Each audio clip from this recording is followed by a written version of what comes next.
Good morning, Captain. Good morning, son. Don't you need another mule skinner? Out on your new.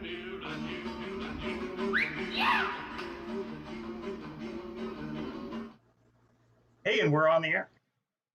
Hey, how's everyone doing tonight? Thank you so much for joining us. You guys know me. I probably either served you coffee or you are one of my friends. So my name is Kim Bozeman. For those of you who don't know me, I am a resident of Lodi. Let's see, a little bit about me, like you care. Graduated from CSU Stanislaus and with my degree in political science in 2016. Really passionate about civic engagement. My part-time, I'm a psychotic football fan, and that's about it. That's about it. All you need to know about me tonight. And my co-host, or my friend, he has multiple names, John Ivy. I'll go ahead and say, hey, John, and ask you to introduce yourself. Hey, everybody. My name is John Ivy. I'm here with the Voter Access Project. I am a legal scholar, a voting rights advocate, a government employee, and somebody who just cares a lot about voting and elections and community and improving government and society. And I care a lot. That's what I do with my time. And Kim, she reached out to me and thought we could put on a live stream, a series of live streams to talk to people about voting, about civic engagement, and about the concerns of our communities, especially centered around Lodi. And so I'm excited to be here. I'm excited to talk to Kim. So, John, have you ever been to Lodi? I have. I have been to Lodi a few times. I've lived there earlier this year. Actually, when the quarantine started up, I moved out to Lodi for 3 months, just to hunker down someplace that wasn't too expensive on the rent at the time. All right. So, John, before we get started, I thought I'd ask you, everyone's talking about politics right now. People are absolutely sick of talking about politics. They don't care. They don't want to hear it. So, I mean, I guess I should ask you, why should we expect anyone to tune into us and listen to what we have to say? Why does it matter? Well, there's a lot of people that are talking, a lot of people who are trying to get the attention of other people. And we're not really here to grab attention or sell something. We're here to talk, mostly about why we care about voting and why we think voting is important, what's got us interested in this, and to hear from people the things that they want to know and the things that they want to hear, and really have this discussion. And so, what drove you to want to come out and talk like this? That's a great question. John, to be quite honest, I grew up, seeing my parents vote, right? And being told that I had to politically identify with a specific group. And I just did that. I cast a ballot from the time I was 18. But if I'm being completely transparent, I had no idea what I was voting on. I didn't research. I didn't read. I just filled in the dots, and whoever name sounded, familiar, I cast a vote. In 2006, I got really involved with working the local elections, and I will be quite honest, at that time, it was just for extra money. But as I, showed up to the polls and started asking questions, I just became enamored with the process, right? And then I realized, wow, I didn't know that. Fast forward, 2011, I decided to go back to school. And by then I had fallen in love with politics. So I decided to study political science, and it was a love affair for there. What brings me here tonight is to be quite honest, I realized that no one was having conversations with people from a place of unbiased, right? no nonpartisan organizations. We're just teaching folks how to vote, telling them the basics of how to register. And if they, and it's so important, right? And so I just decided, you know, as I have become more involved in my city in Lodi, that I wanted to just have a conversation with some folks and share some things that I had learned along the way, and just hear what kind of things that they were confused on, and what they wanted to learn. Yeah. And you mentioned like some basic stuff like registering to vote, and it reminds me that the election is coming up pretty quick. That election day is November 3rd, but actually ballots are going to start going out October 5th. And this year, unlike past years, everybody in the state is going to be mailed a ballot, as long as you're registered ahead of time. So I wanted to take a minute and remind people of these dates of like October 5th is when the ballots go out, and that pretty much all the time, or right this second, people can check their voter registration. They can go to a website like, let me pull it up and see if this works. Oh, and the folks out there, to slow down a second, we mean this to be interactive and live. For the people that have a chance to be here talking to us live, is that we're set up on YouTube and Facebook for you to be able to leave comments, and we'll be able to respond to them if you have questions. We had a couple of good questions come in email already, and we want to be here for you to be able to interact with us. But also anybody that's watching this recorded, there's probably going to be a lot in here to see. And so bear with us while I still figure out how to do live streaming, which is a lot of fun. And so for this, what I would recommend for anybody out there watching is that you can go to a website called vote.ca.gov, which is the link I'm showing right now.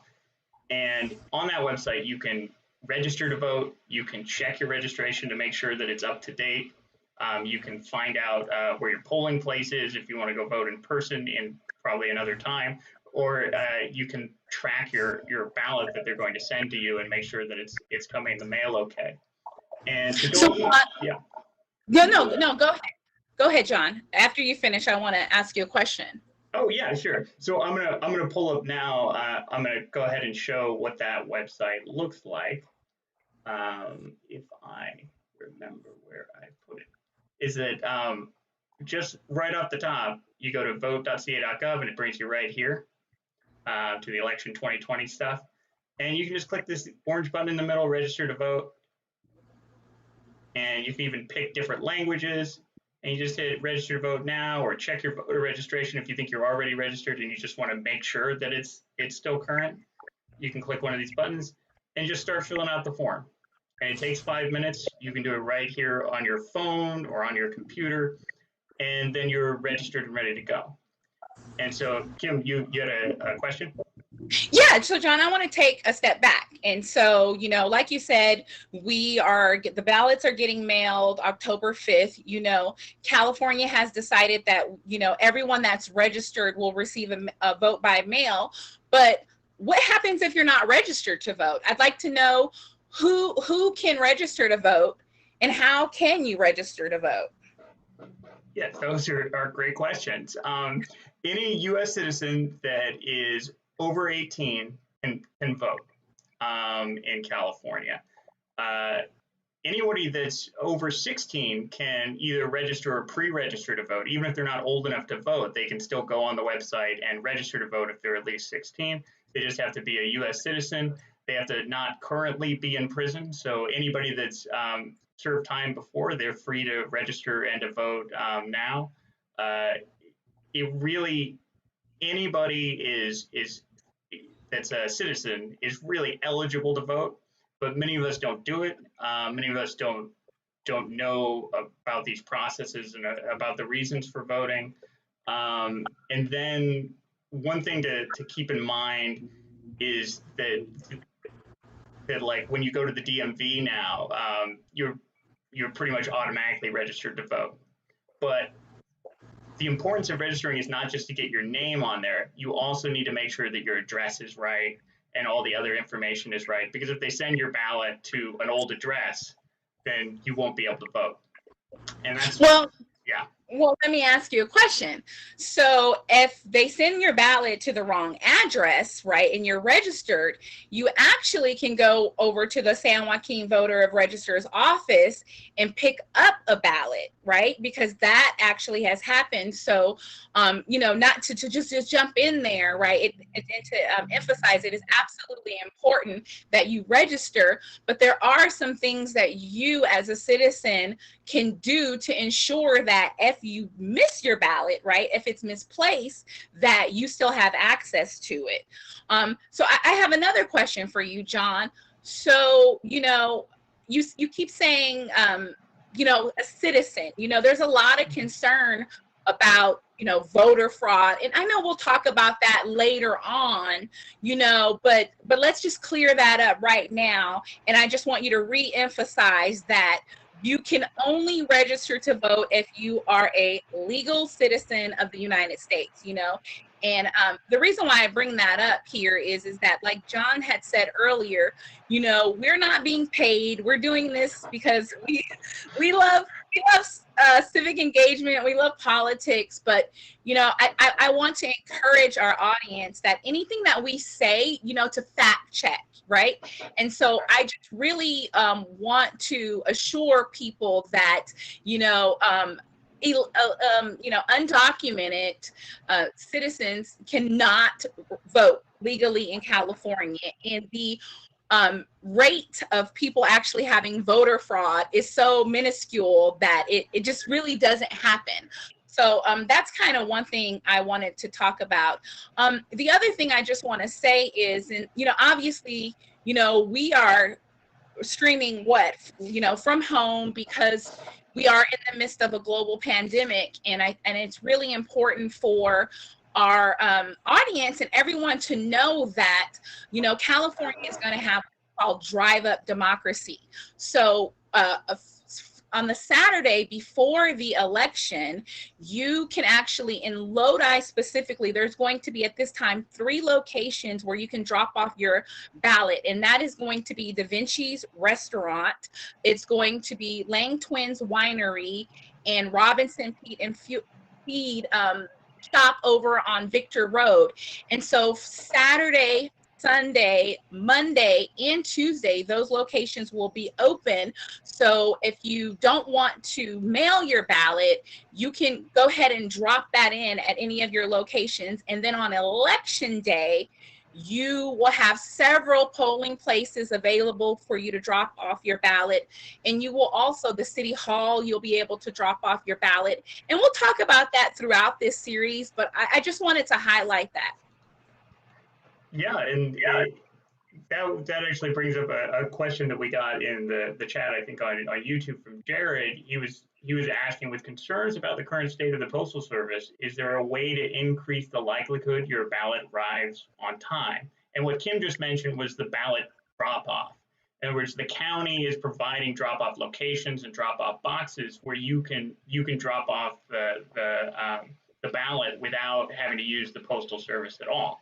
On the other side, if you want to mail your ballot, you can. The postage is now paid for ballots. That's something we got done last year. Going forward, is that you no longer have to buy stamps for your ballots, but you want to get it in the mail as soon as you can. I mean, when it comes to you, there's nothing stopping you from voting right then, or at least opening it up and going through all the different items on it and figuring out what you care about and what you want to vote on.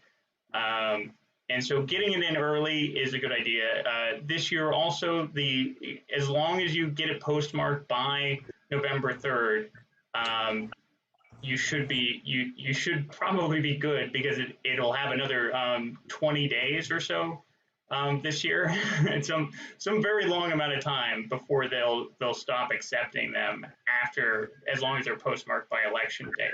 So even if you totally forget about the election until November 3rd in the middle of the day, you can still either get it down to the closest polling place and drop it off to the county office, to a ballot drop box, or if all else fails, you can go to the post office and put it in a blue box.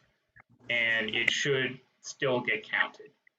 So we do Yeah. a lot to make sure, but get it in early, take it in yourself. Yeah. And that brings up a good point. And one thing I wanted to add is that I was on a call last week with the San Joaquin Register of Voters office with Melinda, and I don't pronounce her last name properly, but one of the things that she wanted us to assure, especially citizens of California, is that she is on a call each week with the postmaster here in California, checking in to make sure that they have the bandwidth and the capacity to ensure that our ballots are, being delivered on time. I will kind of throw this out there. California is very lucky because we have, taken a lot of extra measures to ensure that, our citizens can vote by mail and vote early. So yeah, just great information, John, and good question, Jarrett. Yeah, and overall, we I love to answer questions about like elections specifically. Like I love politics and stuff, but I always separate the two between like politics, like who should win and stuff like that, and elections, like how do you do it? What is voter registration and what is voting and stuff like that. And that's really where my wheelhouse is. I used to work I still work for the California Secretary of State, but I used to work for the California Secretary of State in elections, which runs our election system statewide. I was the voter access coordinator, so I was responsible for ensuring people who don't speak English very well and voters with disabilities were able to access elections. And that involved talking to all of the different counties, because our election system isn't actually ran by the state or the federal government or anything like that. It's run in each county, is their own office and their own way of doing it. And in California, we're really fortunate to have a really big state with a bunch of different counties that all work together. Like like you were talking about, Kim, getting on a call with the Register of Voters, and they get on calls not just with the post office, they get on calls with each other, with the state. They're constantly working together to try and make sure that elections work. And most people don't realize that it's kind of a full-time job, that elections for the rest of us happen like once every 2 years or 4 years or something like that. It's just one day. But no, it's a full-time office where they're constantly figuring these things out, constantly looking for ways to improve. And under our current series of crises, ways to improve is something that I'm happy to say that they do a good job at. So I'm pretty confident that our election, or at least our part of it here in California, will go relatively well, that ballots will be counted, and that there won't be too many hiccups. Great. Thank you so much, John.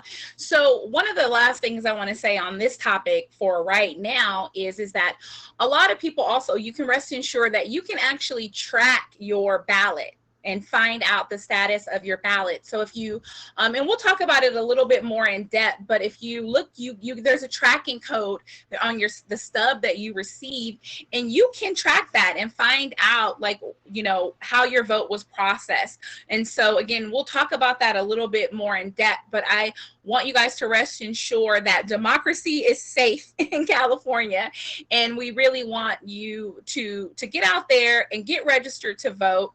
It doesn't matter if you haven't registered. In California, also a really important thing that I don't think we touched about, has same-day voter registration. So what does that mean? Because you hear the deadline to register to vote is October 19th. But we have same-day voter registration. So, John, you want to talk to us about what that really means for the California citizens?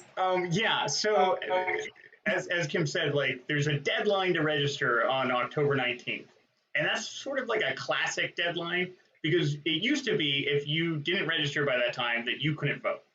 That even though the election was still like a month away, you just couldn't vote. And that's how it is in a lot of states. But now we have same-day registration.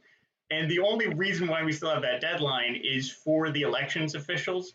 They just have a lot more work to do if you register late. That it's a different form that you have to fill out. It's a different line you have to stand in, but you can still vote, and your vote will be counted just fine. So even if not just that if you're not registered, but if it turns out that you're registered at an old address or a bad address or something has gone wrong with your registration and it's election day and you still haven't gotten a ballot or turned one in, you can just go to a polling place in your county, the one closest to your house, and you can go and vote. And that nobody's going to turn you away just because you weren't registered or something was wrong with your registration. And so there's really there's nothing stopping anybody from voting, and there's lots of opportunities not just for you, but for your family, friends, heck, your neighbors. If there's a race or something that you really care about and you want to go knock on a door, you don't have to wait for anybody's permission. That whether it's election day or before, you can go and talk to people and say, hey, did you know there's an election, and that you don't have to register, and that you can go right now and go and vote. And, yeah. And people will usually appreciate when you give them good information like that, especially if they've lived in this system for a long time and they go, oh, no, it's passive registration, or I didn't register, or I'm not allowed to vote because of this or that or another. You can go, are you over 18? Are you a citizen? Let's go. Yeah. Thank you so much, John. And so, I kind of I forgot, I wanted to tell the audience kind of what to expect over the next 6 weeks. So, tonight we're just want to give you an introduction, and each week we're going to be letting you know how to register to vote, and like John said, the biggest thing that I want to let you guys know is we're here for you. We want to hear what kind of questions you have, whether it's about the process, whether it's about where to vote. Each Tuesday night we're going to be tuning in to hear and connect with you.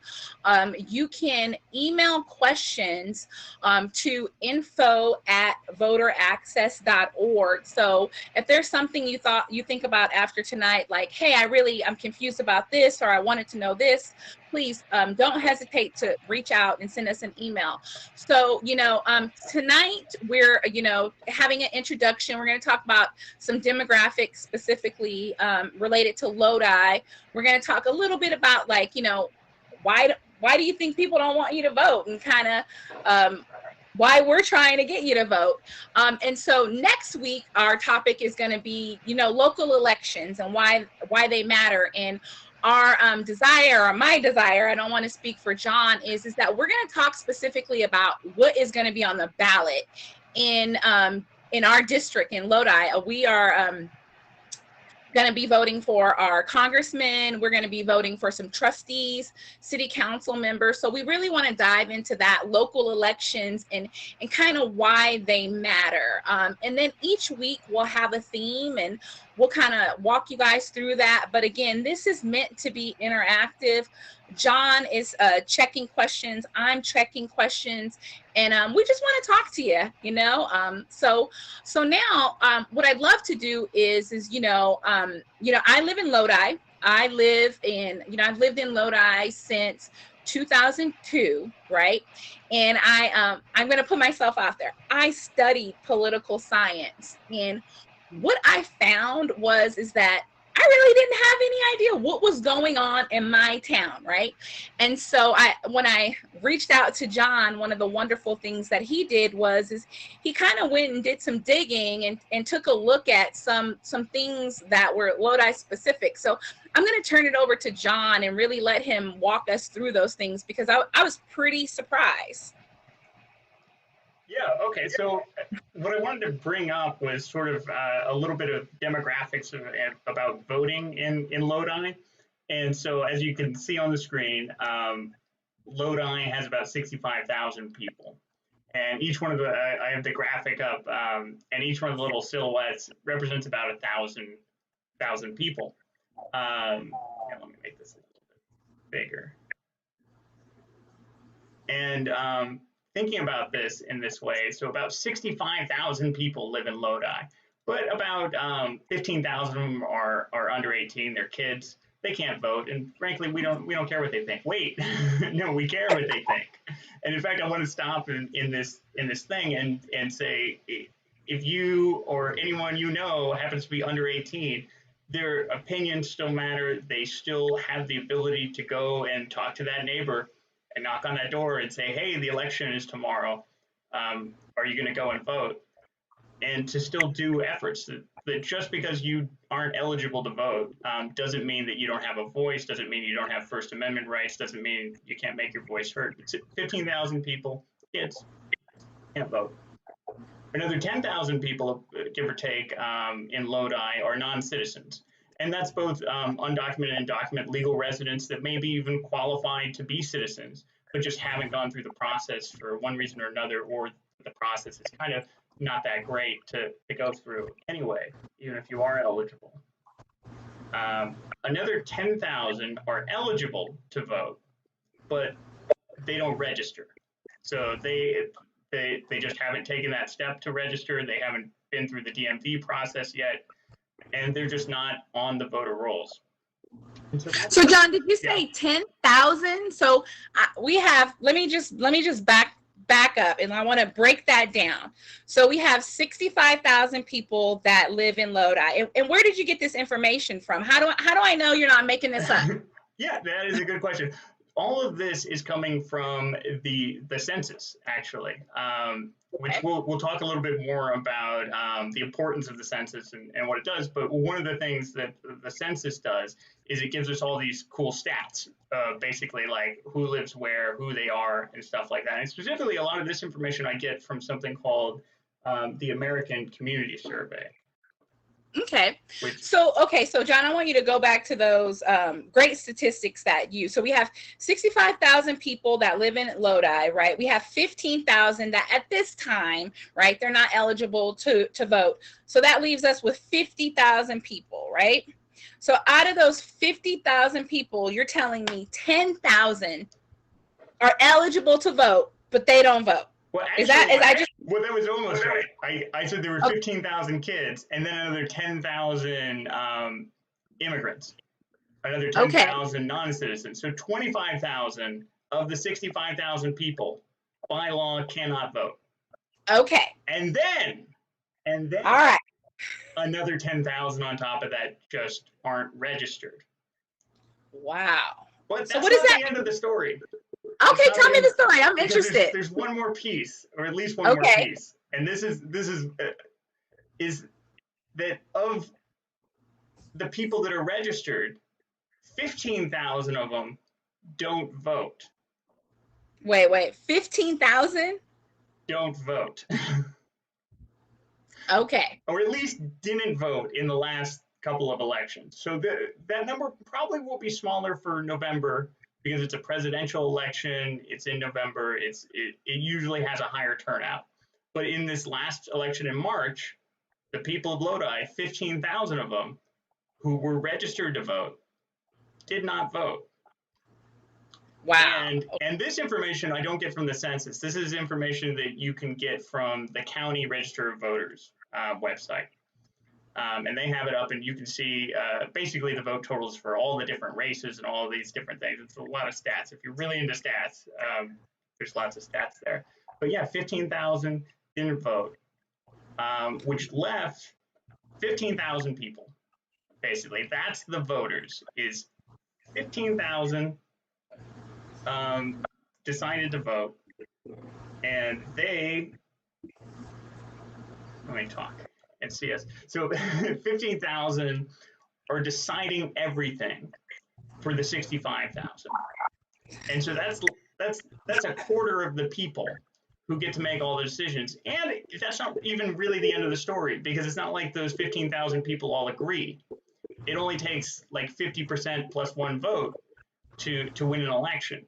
So really, it's around 7,000 or 8,000 people who agree with each other deciding how the city should be run. And when we look at this, I could pull this up for basically any city, any county, any state, and probably the whole country, and you'd see a very similar story where very few people are the ones deciding how our government should be run, and really how our society and our businesses, how everything should function. In the city, they decide, you know, your city council, and they hire the city manager, and they set like where your roads are and how they're set up, the sidewalks, the trees, the water, the sewers, taxes, fees, parks, police. Um, all of these decisions are being made basically based on the desires of a very small minority of the city. And that presents kind of two things. On the one hand, we can look at that and go, yeah, that we should change that. We should do our best to try and increase the electorate, increase the number of people who are participating, who are deciding how their government and society should be run. We should. There's a major problem when so few people are deciding everything for everybody else. And on the So, oh yeah, so John, I want to take a step back. So I hear you, and I'm going to play devil's advocate, right? So I want to know, why should I care, right? Okay, you're telling me 10,000 people out of 10,000 people that are voting, 7 to 8,000 people are really the ones that are making the decisions. But if I haven't registered to vote, right? I mean, there's multiple variables that go into that. But like, why should people care? Why? I mean, I really kind of want you to walk us through maybe who cares? What if I was to say who cares? yeah. Well, I mean that's a reasonable thing to say, especially when we're talking about a lot of things. Like I brought up sidewalks. Like, who cares about the sidewalks? Some people do, and when you trip over a crack in the sidewalk, you start to care about it. But for the most part, you're like, this isn't worth my time. So one thing I would say is that it probably is worth your time. That voting is not that complex. It is not that overpowering of a thing that we can't give it at least a little bit of our time, and that we should have that expectation for ourselves that hey, we're here, we should care. Now, why should you care beyond that? Is there are very important reasons to care about your government, especially your local government, is that they're not just deciding silly things like parks and stuff like that. They're deciding like what the minimum wage will be in your city. They're deciding how much rent can be increased each year. They're deciding what to do with the millions and millions of dollars that they get in funding from the state and taxes and from the federal government, and how to spend that. And when you're the people in charge of the government, and your only responsibility is to make sure those few people remain happy, you're going to make sure those few people remain very happy.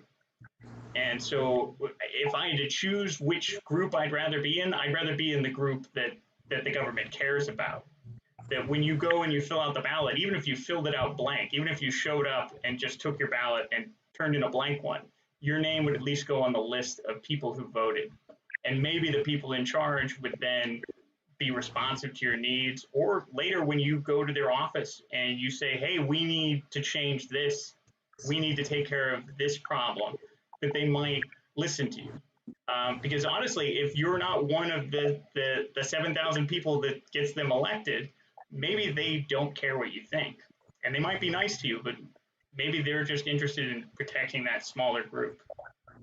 And so, John, that you know, I want to keep us moving ahead, but I have one more question about this. So, you know, what I hear, right, as a citizen is that the things that are going on in my city, okay, such as like laws, right? There is a body of people, right, that are making those decisions.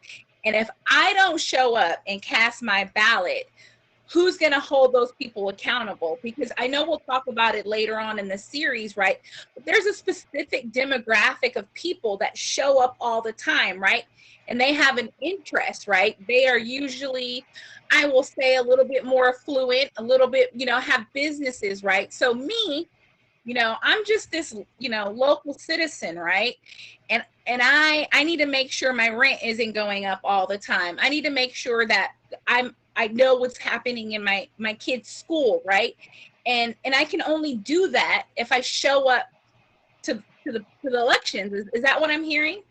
Yes. Well, I would say that is a good step. That the effort of voting is definitely worth it. I wouldn't say that that's the end of the story. A lot of what we do has to go beyond election day for us. Like we have to care, ongoingly. We have to show up to town meetings, city hall meetings. We have to really we have to organize our communities to be able to respond when our government does something that we disagree with.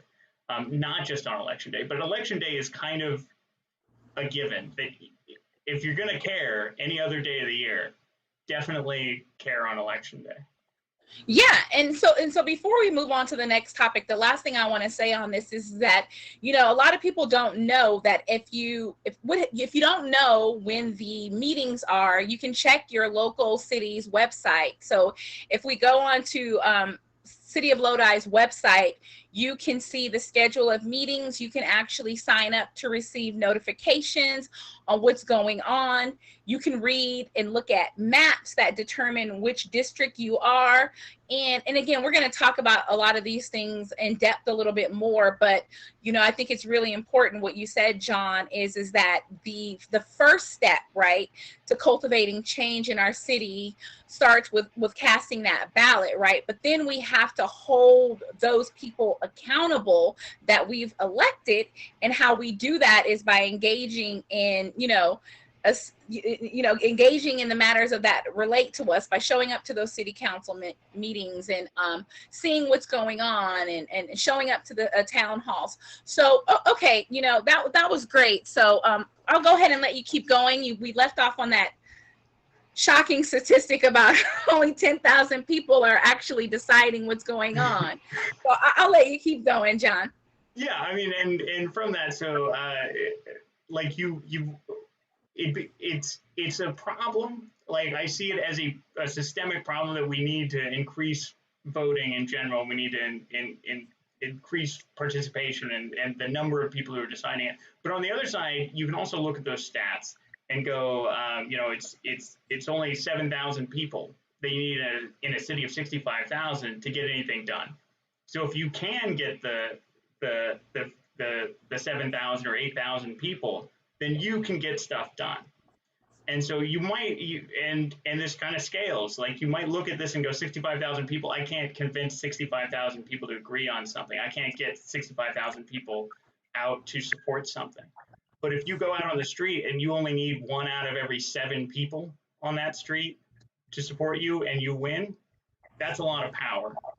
And so tapping into that power, tapping into the people who don't vote or aren't engaged, the people who are eligible but aren't registered, getting them registered and getting them excited. You don't need to get everybody.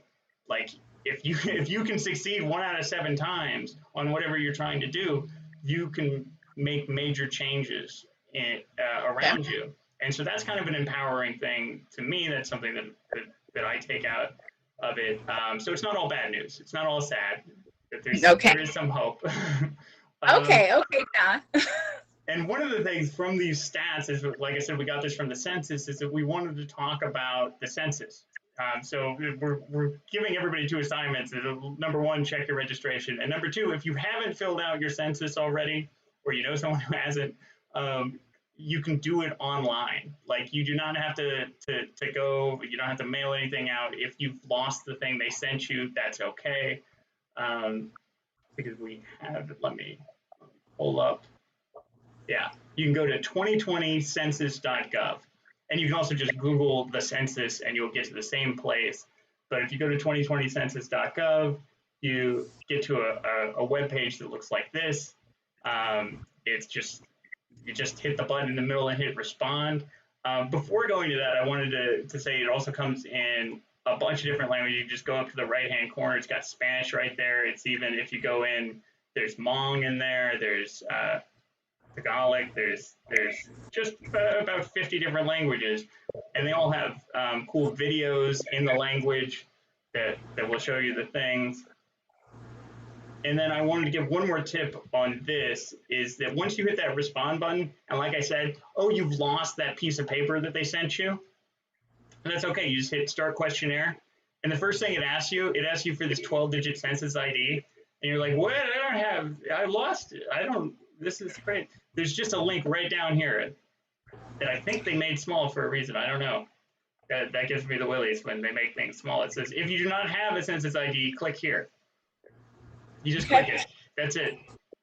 So John, so again, I love playing devil's advocate here. And Amy, I see your question and we're going to get to that.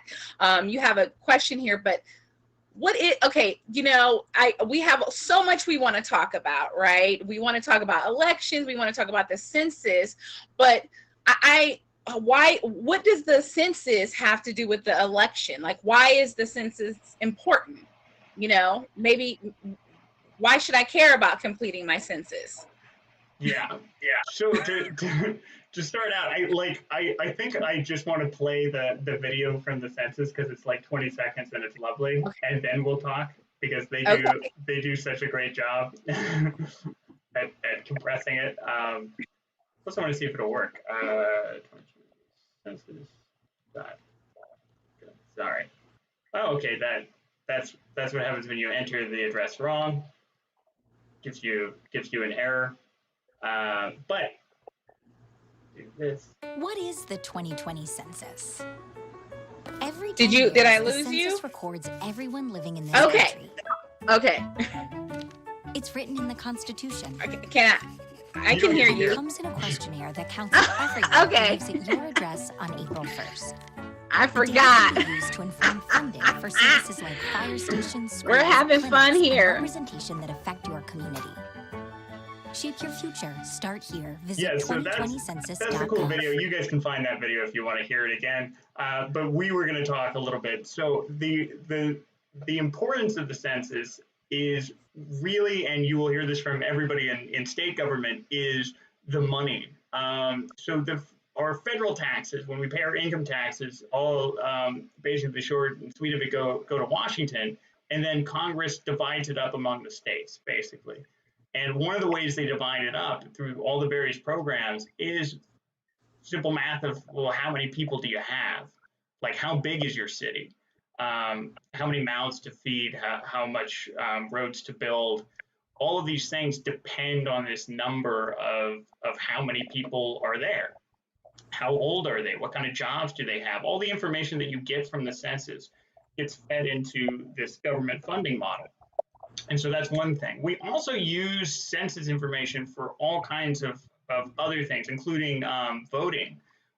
Specifically, we apportion how many Congress representatives that we get based on how many people we are. So the city of Lodi is part of the congressional district there that includes the greater San Joaquin County, which is about 500,000 people or so make up this one congressional district. But if it turns out that there's more people in there than that 500,000, then you get another representative. And so having a whole nother person in Congress that is caring about your community's needs is a big jump, is a big change. And so you definitely don't want to go the other way. Underreporting. So if they do a bad job of counting, which right now there's a lot of fear because of COVID and delays and stuff like that, and attempts by the current presidential administration to stop the counting early, there's a big fear that we haven't counted everybody and that some communities might lose representation, they might lose funding. And so it's important this is one of those things that's important on a community-wide scale. Like, it's important to your community that you fill out the census. It might not do much for you personally, like it'll stop them from knocking on your door anymore and annoying you, but it's one of those things that people should take the time to do it. It's usually just one person per household has to fill it out. It does not take that long, and you can just go on that website, just click a couple links, fill in a few boxes, and you've done your job to really help out your community. And I mean, Kim, like, is this something that, like for me, I've always been annoyed by these things, like, because there's something about, like, well, there's nothing in it for me, and you're like counting me, and you're you want to know where I am and things like that. And I usually am very, like, I'm eager to get it done and for them to stop annoying me. And I know the census people keep knocking on my door, honestly, to ask about my neighbors. They keep they keep coming to me because I'm home on teleworking, and they know I'm here, and so they come knock on my door, and they're like, "Oh, that person across the street, they haven't gotten back to us. Do you know them?" And I'm like, "It's 2020. Do I know the people who live across the street in my city? No, no, I don't. I should." So, so for me, John, honestly, it doesn't really annoy me because I'm one of those annoying people that really likes people, I would say 80% of the time. So, but what I think is important is I kind of like to connect the dots because sometimes I'm a little bit slow. I think I'm a little slow. So if there's anyone out there that is thinking like, okay, how do we unpack that great information that John just delivered to us, is to think about it in this way. And I'm going to try to be very concise, and we'll talk about it more. But if you have any questions, I think this is really important for you to please feel free to ask us. Is that, here in Lodi, we are District 9, right? And so we have a Congressman, Jerry McNerney, and we have an Assembly member, Jim Cooper, right? And so when I cast it and I report that census, which is being done every 10 years, we have in Congress 430 congressional members, right? So that is essentially saying, okay, there's this many people in Lodi and Stockton, and we're going to give you one congressman, and that person is Jerry McNerney.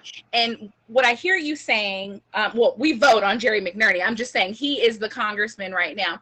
So correct me if I'm wrong, John. What I hear you saying, though, is that if we don't fill out the census, right, that is what's causing us to be undercounted.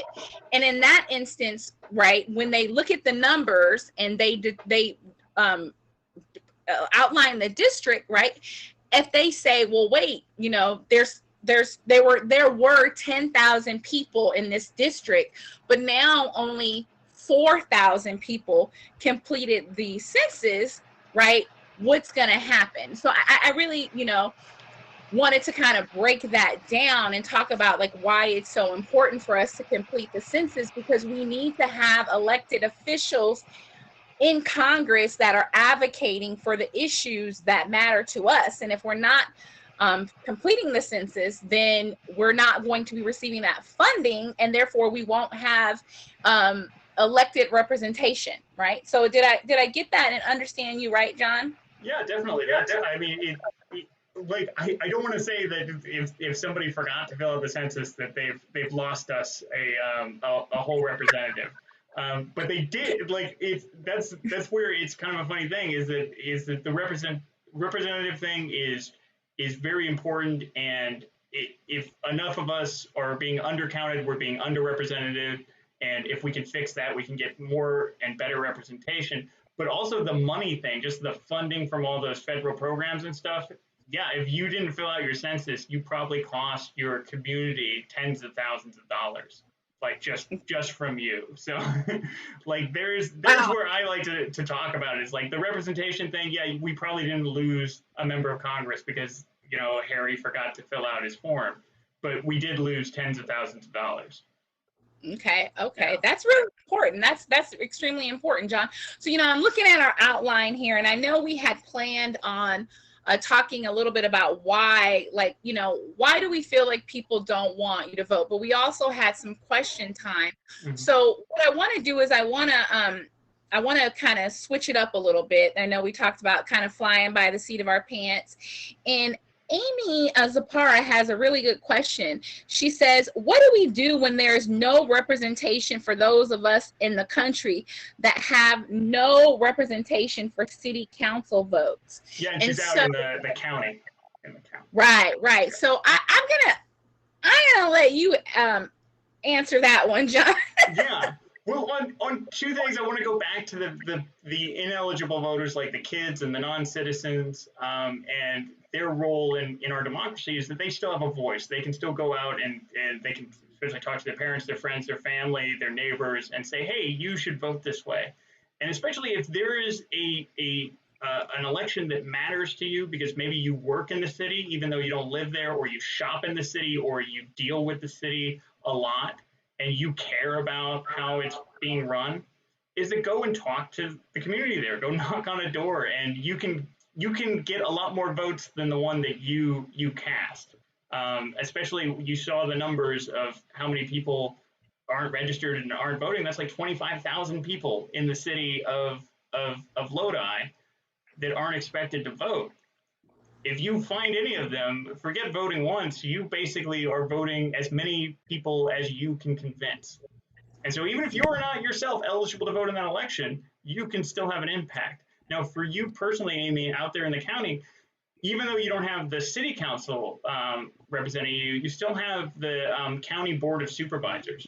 Yes. And this is where a little separation comes out, is that even though the city is within the county, the city council really handles the city's business. And so the county board of supervisors is really responsible and sets the laws for everything that's outside of the city. They're a little bit, I want to say in California, less responsive to their county residents, just because they handle a bigger area. So but at the same time, they still have regular meetings and they still come up for election. And I forget right now, San Joaquin County, who's up for election and in which district. And so it might be the case that this election doesn't have anybody on the ballot specifically for you. But that's kind of just a luck of the draw on for each election. So if it's not this election, then it's the next election will be your supervisor is up. What I can tell you is that incumbency rates are really high for all of these local offices. That once you get in, it's one of those gigs that you have to really screw up to make people angry. But as I said before, you can get 1 out of 7 people and convince them that they are angry enough that they do want the government to change, and you can go out there and make a difference. And what I feel most is that people either don't care, don't know, or feel hopeless. That and it's that last part that I want to convince people, especially if you care, if you know what's going on and you care, don't feel hopeless. Like there is plenty that we can still accomplish, even when we don't win every election, even when the city council or the board of supervisors basically ignores us.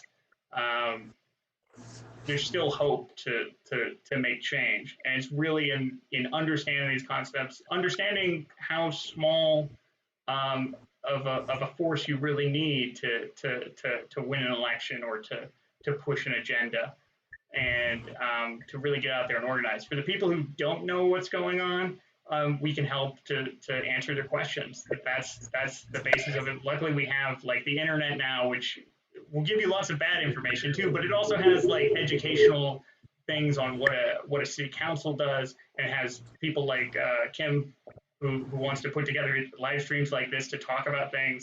And so we're going to be talking about like the different offices in the city, and we'll make sure to touch on the board of supervisors and really give that lay of the land so that everybody knows what's going on. Yeah. And so thank you, John. That's a really good explanation. And, we had such a good time here. It's 8:10. And so we have about 5 minutes left. And so one of the things I kind of wanted to close out with is something that I had wanted to address earlier, is specific to Lodi.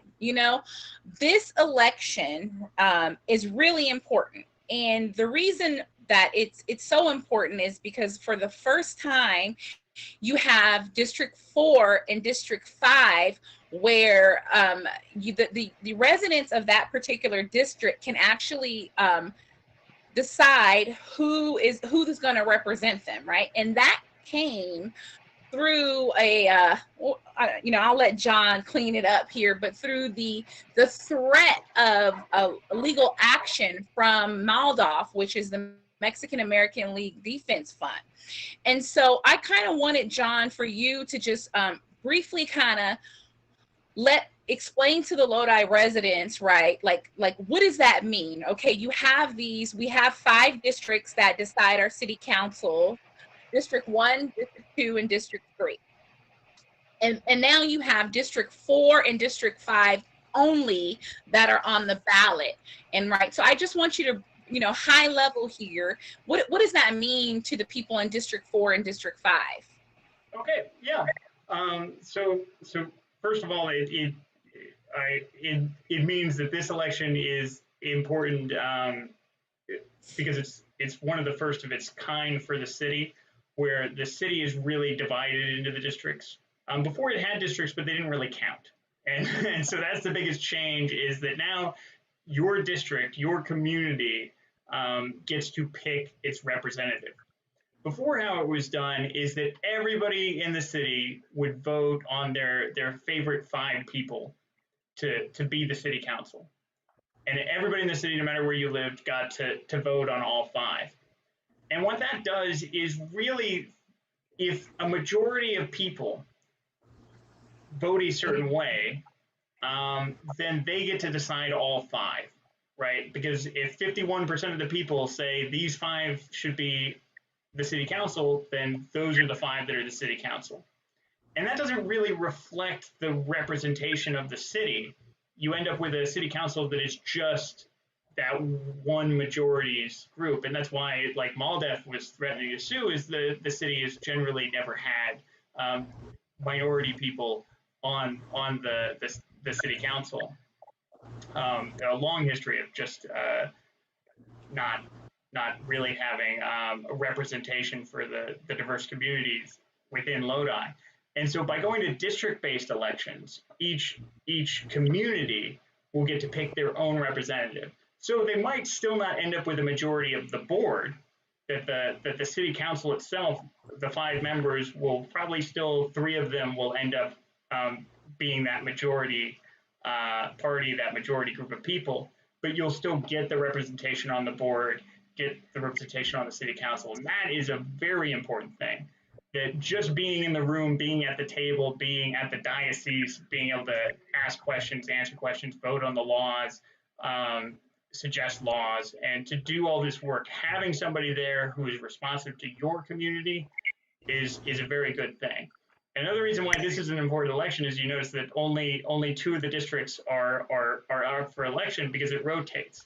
And so they won't be up for election again for another 4 years. And so you're pretty much stuck with these guys. And so if you care about your city and how it is run, feet to the pavement, this is a very important time for your community. Even if you don't live specifically in one of those districts, as I talked about before, if you care about your city, you want to go and lend your support to a side, figure out who the candidates are, and really get involved. There almost isn't a more important election than your local elections. I know we talk about the presidential election outside of the conversation we just had, because we haven't mentioned it, I think, once, as being important. It's what gets on the news. It's what people talk about. But these local elections decide so much about how we live our day-to-day lives, a lot more than the president does, for instance. So to me, I get excited about this stuff. I'm an election geek. Kim she's a geek too. We're geeks here. We're very nerdy about these things. And it's good for us to share that, but we also want to talk to people and say, you don't have to be a nerd about this. You don't have to care about this stuff to vote and to participate. It's very minimal effort is required. You don't even have to know everything that's on your ballot to vote. Like, you could pick and choose the things on your ballot to vote for. And so hopefully we'll be able to give you a lot of knowledge, but at the same time, feel comfortable about this. There's nobody expecting anything from you. And that's an important thing to keep in mind, especially for us. We should remember that too, Kim. Nobody's expecting anything from us. Oh, yes. So John, first of all, I want to just personally thank you because I, have learned so much as we prepare for these lives. And, I want to go back and I kind of want to recap some important things that we discussed earlier and close out the night. I want to be respectful to everyone's time. And the first thing that I want to say is that, again, I'm going to kind of go off the top of my head here, John. So help me out if I forget something. Your ballots are going to be start to be mailed out October 5th. That is important. You can, there's going to be some live locations that you can turn in your ballot from the Saturday before the election through election day. And California is going to have what we call drive up democracy. The kind of faux deadline, but not really deadline, to register to vote is October 19th. But California has same day voter registration. So what that means, you forget you're busy, you really want to register to vote, show up to the polls. The polls open at 7 a.m. They close at 8 p.m. And as long as you are in line at 8 o'clock, you can register and you can get everything cast. The other thing we talked about was the census and, why that's important, right? And, what's next, right? And so what I would love for you guys to do is, one, don't be afraid to send us a question at info@voteraccess.org. Also, don't be afraid to ask a question during these conversations. This is meant to be a two-way conversation, well, actually three-way, between John, myself, and you. And the final thing is that tell a friend, try to, make it a goal to get someone else registered to vote, and like the channel, like the Voter Access Project YouTube channel, and pass this along in case someone forgot. Maybe post the, live stream link to your personal page and help us out again, because, finally what I will say is that this is birthed from a love of, just democracy, right? We care deeply about things that go on in our city, and we want you to care too. And, we're not being paid for this, we just care. And we would really appreciate it if you helped us to spread this message so that, we can really get people to vote, right? Because that is how we take the first steps to making sustainable change in our cities, in our country, is by voting, right? And so I just want to thank you guys for showing up. I want to thank John, but before I close, I want to ask John if he had any closing thoughts or comments. Oh yeah, just I hope to see you guys all next Tuesday. I know you just watched this one, so you're probably like, I don't know if I want to watch them anymore. They're okay. But yeah, come out next Tuesday. We'll talk about more stuff. We're great. Well, I'm just saying, we're not for everybody. Not everybody's gonna love us. Right. Good. I mean, I'm pretty awesome like 80% of the time. Yeah. But yeah, come out next week. Tell your friends. We'll also somehow post this video on the channels too of this, that you can share out to people if you think that they'd be interested in this stuff. And thank you so much, Kim, for inviting me to be a part of this. This has been a lot of fun so far. Yeah. All right, guys. Well, thanks so much, John. You're kind of stuck with me forever. I'll touch base with you after this call. You guys have a great night. Check your ballot. Make sure you're registered to vote, and share. All right. Bye-bye. Good morning,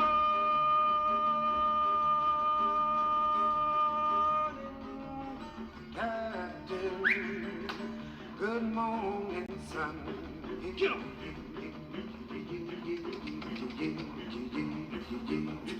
Yeah.